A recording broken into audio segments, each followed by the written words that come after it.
ನರೇಗಾ ಹೋರಾಟಕ್ಕೆ ಕಾಂಗ್ರೆಸ್ ಈಗ ಮುಂದಾಗಿದೆ. ಹೋರಾಟದ ರೂಪುರೇಷೆ ಕುರಿತು ಮಹತ್ವದ ಸಭೆ ಕೂಡ ನಡೀತಾ ಇದೆ. ಕಾಂಗ್ರೆಸ್ ಪಕ್ಷದ ನಾಯಕರು ಪ್ರಮುಖರು ಒಂದು ಸಭೆ ನಡೆಸ್ತಾ ಇದ್ದಾರೆ. ಬೆಂಗಳೂರಿನ ಖಾಸಗಿ ಹೋಟೆಲ್ನಲ್ಲಿ ಒಂದು ಸಭೆ ಆಯೋಜನೆ, ಶಾಸಕರು ಹಾಗೆ ಸಚಿವರು ಕೂಡ ಭಾಗಿಯಾಗಿದ್ದಾರೆ. ಬಹಳ ಪ್ರಾಮುಖ್ಯತೆಯನ್ನು ಪಡೆದುಕೊಂಡಿದೆ ಈ ಒಂದು ಸಭೆ. ಯಾಕೆಂದರೆ ಈಗ ಕೇಂದ್ರ ಸರ್ಕಾರದ ವಿರುದ್ಧ ಹೋರಾಟವನ್ನು ಮಾಡಿಕೊಳ್ಳಲಿಕ್ಕೆ ಎಲ್ಲ ತಯಾರಿಗಳನ್ನು ಕೂಡ ಕಾಂಗ್ರೆಸ್ ಮಾಡಿಕೊಂಡಿದೆ. ಮೊನ್ನೆ CWC ಸಭೆ ಆಯಿತು ದೆಹಲಿಯಲ್ಲಿ, ಅಲ್ಲೂ ಕೂಡ ಗಂಭೀರವಾಗಿ ಚರ್ಚೆ ಆಗಿದೆ.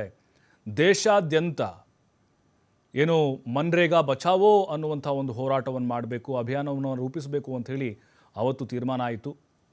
ಕರ್ನಾಟಕದಲ್ಲೂ ಕೂಡ ಹೇಗೆ ಆ ಹೋರಾಟದ ರೂಪುರೇಷೆಗಳಿರಬೇಕು, ತಾಲೂಕು ಜಿಲ್ಲಾ ಮಟ್ಟದಲ್ಲಿ, ಮತ್ತು ಕೇಂದ್ರ ಸರ್ಕಾರಕ್ಕೆ ಹೇಗೆ ಡ್ಯಾಮೇಜ್ ಮಾಡಬೇಕು ಮತ್ತು ಜನರಿಗೆ ಯಾವ ರೀತಿ ಜಾಗೃತಿಯನ್ನು ಮೂಡಿಸಬೇಕು ಅಂತ ಮನ್ರೇಗಾ ಮಹಾತ್ಮ ಗಾಂಧೀಜಿಯವರ ಹೆಸರನ್ನು ಇವರು ಕೇಂದ್ರ ಸರ್ಕಾರದವರು ತೆಗೆದುಹಾಕಿದ್ದಾರೆ.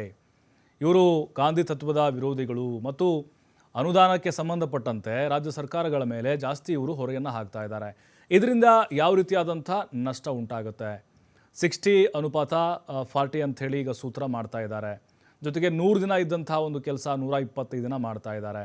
ಪಂಚಾಯಿತಿಯವರ ಒಂದು ಹಸ್ತಕ್ಷೇಪ ಇಲ್ಲದೇ ಇವರು ಕೆಲವೊಂದಿಷ್ಟು ಯೋಜನೆಗಳನ್ನು ತರ್ತಾ ಇದ್ದಾರೆ ಇದರ ಮೂಲಕ. ಹಾಗಾಗಿಯೇ ಇದರ ಒಂದು ಸಾಧಕ ಬಾಧಕ ಏನು, ಅನುಕೂಲ ಅನಾನುಕೂಲಗಳೇನು, ಇದೆಲ್ಲದರ ಬಗ್ಗೆ ಕೂಡ ಚರ್ಚೆಯನ್ನು ಮಾಡಿ ಅಂತಿಮವಾಗಿ ಕರ್ನಾಟಕದಲ್ಲಿ ಈ ಒಂದು ಹೋರಾಟ ಹೇಗಿರಬೇಕು, ಜನಸಾಮಾನ್ಯರಿಗೂ ಕೂಡ ಇದು ತಲುಪುವ ಹಾಗೆ ಹೇಗೆ ಮಾಡಬೇಕು ಅನ್ನೋದ್ರ ಬಗ್ಗೆ ಕೂಡ ಚರ್ಚೆ ಆಗುತ್ತೆ.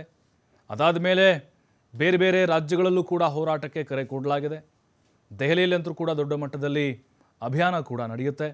ಯಾಕೆಂದರೆ ಕೇಂದ್ರ ಸರ್ಕಾರ ಈಗ ಮನ್ರೇಗಾ ಹೆಸರನ್ನು ತೆಗೆದು ಜಿ ರಾಮ್ ಜಿ ಅನ್ನುವಂಥ ಒಂದು ನಾಮಕರಣವನ್ನು ಮಾಡಿದೆ ಅಲ್ವಾ.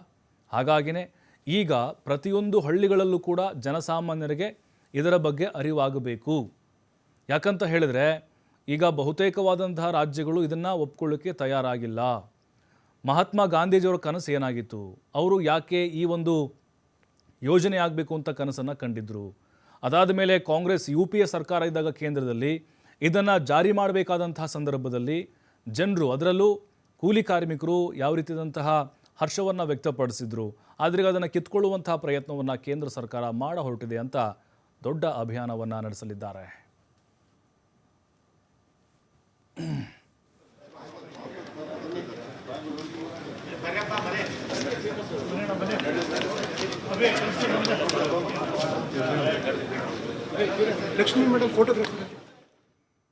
ಕೇಂದ್ರದ ಜಿ ರಾಮ್ಜಿ ಕಾಯ್ದೆ ಬಗ್ಗೆ ಗಂಭೀರವಾದಂತಹ ಚರ್ಚೆ ಆಗಿದೆ. ಕಾಯ್ದೆ ವಿರುದ್ಧ ಸುಪ್ರೀಂಗೆ ಹೋಗಲು ತೀರ್ಮಾನ ತೆಗೆದುಕೊಳ್ಳಲಾಗಿದೆ. ಜನತಾ ನ್ಯಾಯಾಲಯಕ್ಕೆ ಹೋಗಲು ತೀರ್ಮಾನವನ್ನು ಮಾಡಲಾಗಿದೆ. ಕೇಂದ್ರ ಸರ್ಕಾರಕ್ಕೆ ನಾವು ಎಚ್ಚರಿಕೆ ಕೊಟ್ಟಿದ್ದೇವೆ ಅಂತ ಕಾನೂನು ಸಚಿವ HK ಪಾಟೀಲ್ ಹೇಳಿಕೆಯನ್ನು ಕೊಟ್ಟಿದ್ದಾರೆ. ವಿಕೇಂದ್ರೀಕರಣ ಚಳುವಳಿ ಪ್ರಾರಂಭವಾಗಿದೆ. ವಿಕೇಂದ್ರೀಕರಣಕ್ಕೆ ಕೊಡಲಿ ಪೆಟ್ಟು ಬಿದ್ದಿದೆ. ಬಡವರ ಉದ್ಯೋಗದ ಹಕ್ಕು ಇಲ್ಲದಂತಾಗಿದೆ. ಕೂಲಿಕಾರರ ಹಿತಕ್ಕೂ ಧಕ್ಕೆಯಾಗಿದೆ ಅಂತ ಹೇಳಿದರು ಪಾಟೀಲ್. ಹಾಗಾಗಿ ನಾವು ಈ ನಿರ್ಧಾರವನ್ನು ತೆಗೆದುಕೊಂಡಿದ್ದೇವೆ. ಅಂದರೆ ಕಾನೂನಾತ್ಮಕವಾದಂಥ ಹೋರಾಟ ಸುಪ್ರೀಂ ಕೋರ್ಟ್ನಲ್ಲೂ ಕೂಡ ಇದರ ಬಗ್ಗೆ ನಾವು ನಿರಂತರವಾಗಿ ಹೋರಾಟ ಶುರು ಮಾಡ್ತೀವಿ ಅಂತ ಕಾನೂನು ಸಚಿವ HK ಪಾಟೀಲ್ ಹೇಳಿದ್ದಾರೆ. ರಾಜ್ಯ ಸರ್ಕಾರ ಮಹಾತ್ಮ ಗಾಂಧಿ ಗ್ರಾಮೀಣ ಭಾಗದ ಉದ್ಯೋಗ ಖಾತ್ರಿ ಯೋಜನೆಯ ಏನು ರಿಪೀಲ್ ಮಾಡಿದ್ದಾರೆ ಅದ್ರ ಬಗ್ಗೆ ಜನರ ನ್ಯಾಯಾಲಯಕ್ಕೆ ಈ ಒಂದು ಪ್ರಕರಣವನ್ನು ತೆಗೆದುಕೊಂಡು ಹೋಗ್ತೀವಿ. Will take up this to the people's court.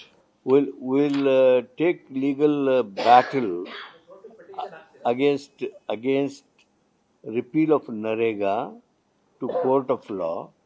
As well we will also take up this issue to the people's court. ರಾಜ್ಯ ಸರ್ಕಾರ ಮಹಾತ್ಮ ಗಾಂಧಿ ಗ್ರಾಮೀಣ ಭಾಗದ ಉದ್ಯೋಗ ಖಾತ್ರಿ ಯೋಜನೆಯ ಏನು